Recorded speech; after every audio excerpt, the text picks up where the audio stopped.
มูซิงดาวทุกคนอาหารของดีเลยเนี่ยอาหารปลาแหละเนี่ยจะเอาไปอบกินที่หันพระเท่ากันเลยนะบรรดาลุงเขาเจ้าขั้วไว้เด้อขึ้นเอาเงินอบสิ้นมาเสือลองมั้ง เอาเสียงได้ในเสียง ครั้งแรกเลยเนี่ยเป็นฝึกแล้วตัวสองเป็นงูมาเลย จับเลือกมาหมดไป50อันนั้นแหละคิวที่ขนมพอไปสิ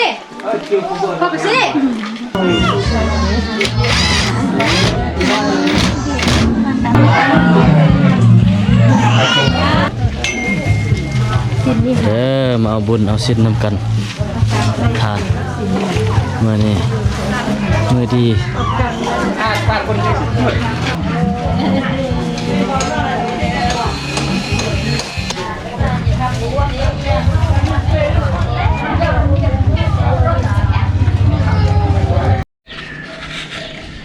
ก็สบายดีทุกคนเมื่อนี้เรามาพบกับข้าพเจ้าคือก้าวนะทุกคนเมื่อนี้จะพาทุกคนออกไปเห็นพระเท่าเนาะไปไปเฮ็ดทานเนาะไปเฮ็ดทานเห็นเท่าก่อนนี่ใส่ทุกคนเบิ่งของดีนี่เมื่อกี้ได้เห็นข้าเจ้ามาขายนะทุกคนนี่อาหารของดีเลยเนี่ยอาหารปลาแหละเนี่ยจะเอาไปอบกินที่หันพระเท่ากันเลยตัวใหญ่แล้วเนี่ยประมาณเสือดาวประมาณกิโลไปนี่ก็แม่นะทุกคนนะงูซิงดาวทุกคนสิขึ้นไปปิ้งเนาะตัวนี้นะตัวบุคคลใหญ่เนาะตัวบุคคลใหญ่ปะเดี๋ยวตัวนี้นะของแท้สิขึ้นไปอบกินมือนี่แหละไปตอนปลาเท่าเนาะก็มีหลายคนเลยทุกคนหลายคนมาเขามาช่วยเวียกเนาะมื้อนี้เขาจะเฮ็ดเป็นอันนั้นเนาะเป็น3 มื้อทุกคนวันที่20 21 22วันที่20นี่เขาจะกะเกียมเครื่องแล้วก็เครื่องทานมาทุกคนจะเฮ็ดข้าวนมข้าวต้มแล้วก็เฮ็ดประดับประดาเฮือนทานให้แม่เฒ่าเนาะก็เอื้อยแล้วพ่อเฒ่าผู้เฒ่าแม่เฒ่าอีกเนาะเป็นพอดี6 คนเนาะเขาทานให้ชุดนี้นะครับ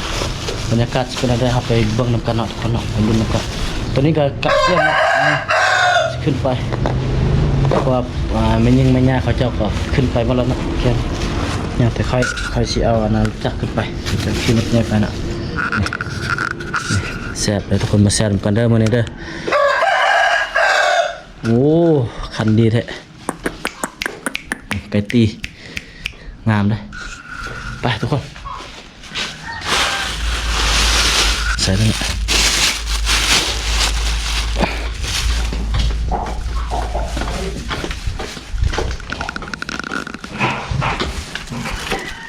bicycle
มาว้าวลูกสาวโอ้ยเดี๋ยวพอดีฮอตละฮอตสถานที่แล้วทุกคนไปเดี๋ยวนี่ยงมันมาแล้วดิตัวแมวป่าไปเอาไปให้พ่อเท่านี่โอ้พอซื้อมุดกล้องกันถ่ายฟรี กำลังคั่วก็งบริโอนี่บรรยากาศโอ้รีเลยให้เรียวสังคมยุค90นี่คือบรรยากาศในการกะเกียมเครื่องคล้องแล้วก็สิอบเมนูให้กำลังให้นะบรรดาลุงเขาเจ้าคั่วไว้อบหลังจากนั้นเราค่อยซิมกันเนาะนี่สองลังนี่ก็แล้วอีกนั่นอีกลังนึงเนาะมื้อนี้สิกะเกียมประดับประดาสั่งเป็นตุ๊กตาอันนี้มันประมาณระดับสุกละนี่งูกำลังฟักของแท้อีกเยอะได้กี่วันนึงมัดปอกนั่งได้วันนึงนะใส่อบเขากำลังอบนี่โอ้ยหาอบได้เด้อขึ้นเอาเงิน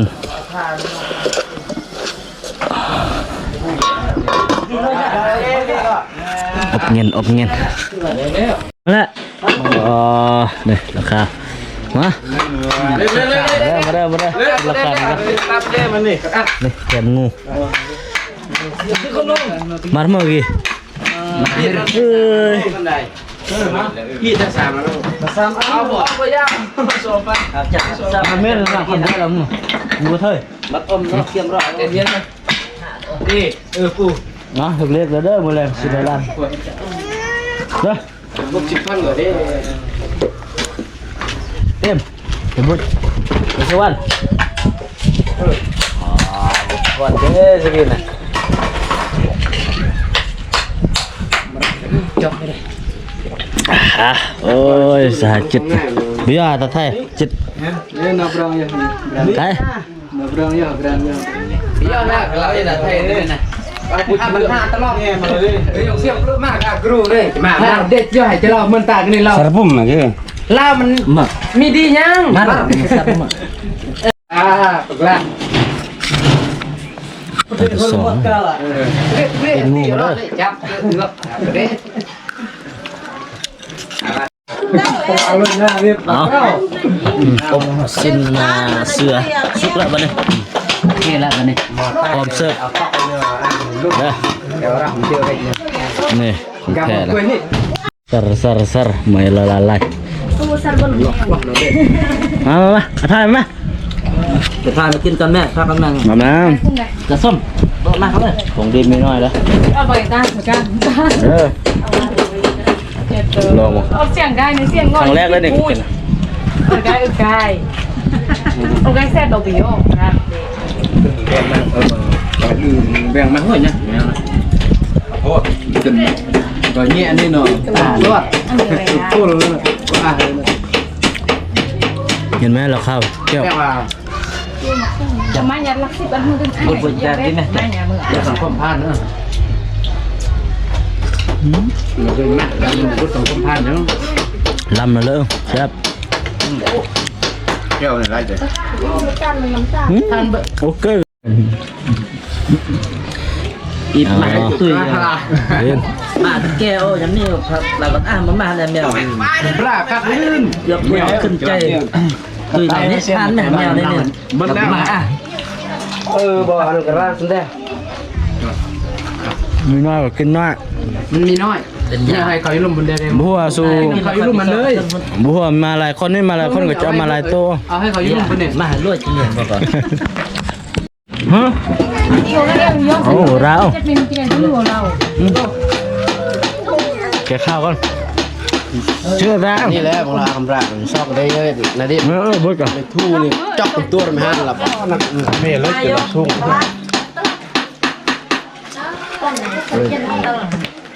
โอ้คักย่ำก็ย่ำ แท่งดิเพื่อนก็ง่ายกันไหนยัดกันนี่ง่ายอะไรละจุ่ม สินะ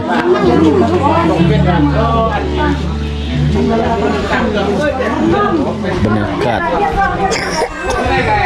โอ้จะได้เจ้าพวกอัน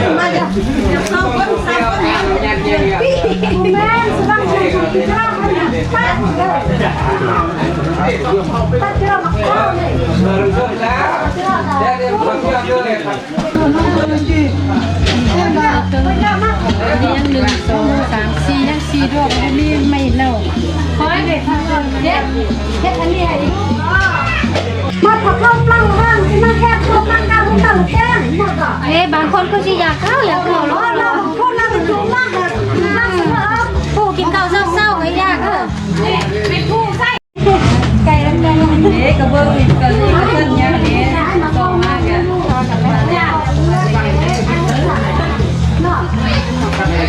อ้าว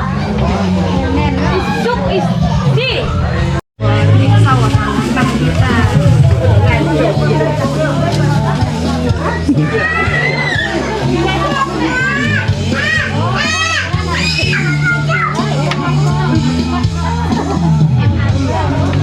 เข้ม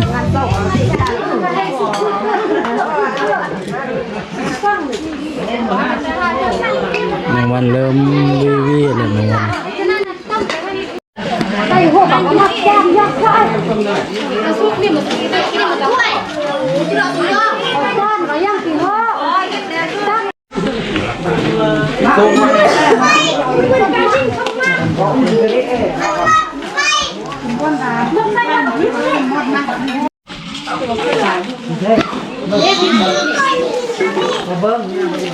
เจลข่าวเราไปเฮ็ดได้พวกน้ำก้าวข่าวต้นข่าวกำลังแข็งอันนี้ของมัน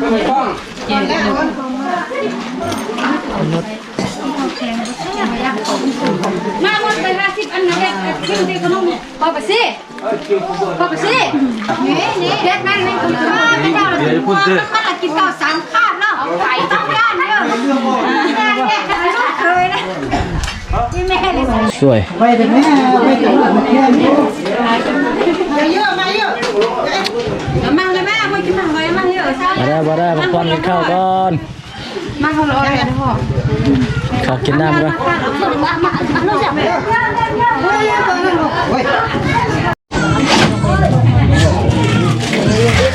บ่อยเลยบ่อยมันเต็มตัวทนอายุผมส่งแม่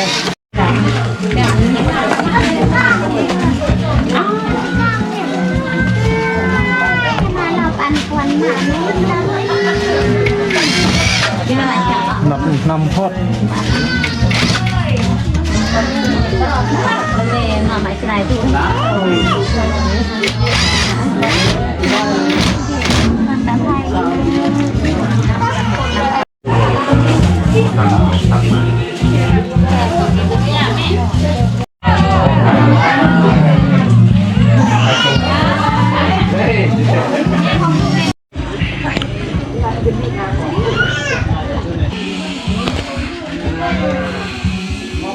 น้องหักขึ้นมาแก้ข้างค่ะแข็งค่ะ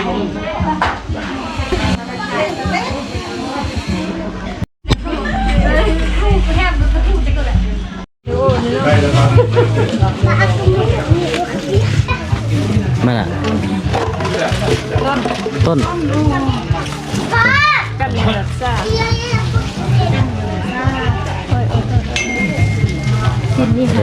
มาเอาบุญเอาศีลนำกันทานมื้อนี้มื้อดี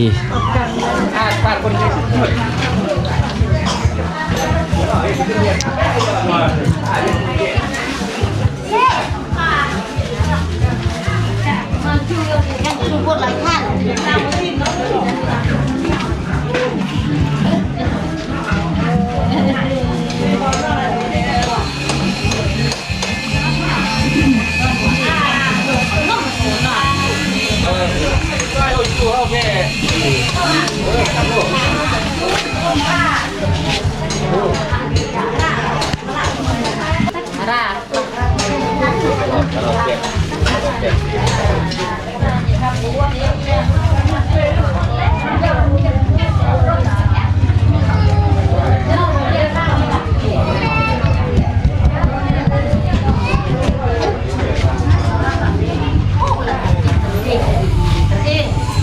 องมาแบบจะล้าน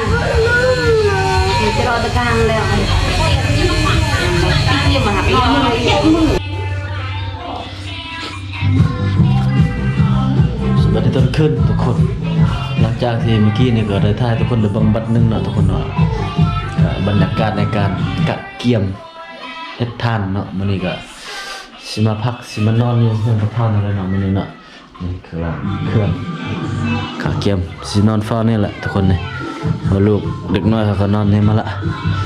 มื้อนี้สิฝากไว้สำนี้ก่อนเนาะทุกคนเนาะเพราะถ่ายทุกคนได้เบิ่งแบบคร่าวๆมื้ออื่นเช้าจึงพอกันไหมเนาะทุกคนเพราะว่าสิมีการลมงัวเนาะมื้อเนาะสิลมงัวแล้วก็สิรับแขกรับคนจัดงานห้างท่านเนาะมื้อเนาะมื้อคือเป็นมื้อห้างท่านเขาจะห้างท่านนี่แหละทุกคนบรรยากาศจะเป็นอะไรเขาคอยรับชมกันต่ออีกมื้อเนาะทุกคนเนาะมื้อนี้ก็สิฝากไว้ซั่นนี้ก่อนขอบใจทุกคนที่ให้เกียรติรับชมคลิปแต่ต้นจนจบทุกคนเนาะขอบคุณในคลิปใหม่เนาะทุกคนเนาะสำหรับมื้อนี้สบายดี